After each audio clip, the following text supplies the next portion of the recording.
हजारों की तादाद में केमिकल रिएक्शन एक ऑर्गेनिज्म के अंदर होते हैं। वैसे कुछ मेटाबॉलिक रिएक्शन जो जिंदगी की वाइटल एक्टिविटी के लिए बहुत अहम होते हैं। ये रिएक्शन बहुत ही फास्ट होते हैं एक जानदार के अंदर। सेम रिएक्शन सेम कंडीशन पर लेबोरेटरी में किया जाए तो बहुत ही स्लो होते हैं। फिर ऐसा क्या है कि लिविंग ऑर्गेनिज्म में रिएक्शन इतने फास्ट हो जाते हैं?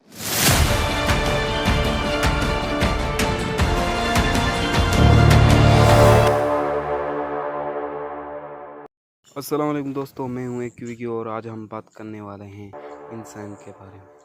तो लेट्स स्टार्ट एट इट। साल 1878 की बात है। विलियम कोहन फर्मेंटेशन के प्रोसेस को ऑब्जर्व कर रहे थे तो उन्होंने ऑब्जर्व किया कि इनसाइड द यीस्ट कुछ ऐसी चीज़ है जो रिस्पॉन्सिबल है फॉर फर्मेंटेशन।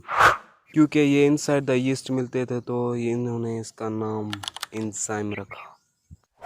आखिर क्या है एंजाइम और कैसे काम करता है सेल के अंदर और कौन से फैक्टर हैं जो इन्फ्लुएंस करते हैं एंजाइम की एक्टिविटी को?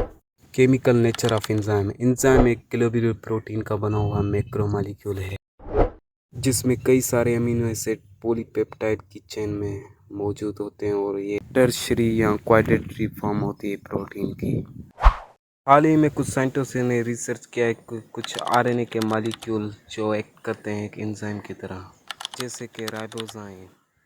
एंजाइम में प्रोटीनस पार्ट के अलावा नॉन प्रोटीनल पार्ट भी मौजूद होता है जो एंजाइम को एक्टिव और सबस्ट्रेट के साथ बाइंडिंग करने में हेल्पफुल होता है और उन्हें कोफैक्टर कहा जाता है।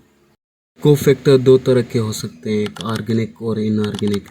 इनऑर्गेनिक कोफैक्टर को एक्टिवेटर कहा जाता है जैसे कि मेटालिक आयन, और इन्हें डिटेचेबल कहा जाता है क्योंकि ये एंजाइम के साथ तब बाइंड करते हैं जब सबस्ट्रेट बाइंडिंग करता है।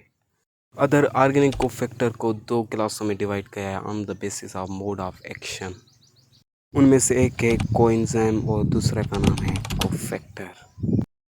कोएंजाइम डेराइव किए गए हैं विटामिन से लाइक निकोटीन एंड फ्लाविन, और ये बिहेव करते हैं इनऑर्गेनिक कोफैक्टर की तरह। मतलब ये भी टेम्पररी बॉन्ड बनाते हैं जब एंजाइम सबस्ट्रेट के साथ बाइंड करता है।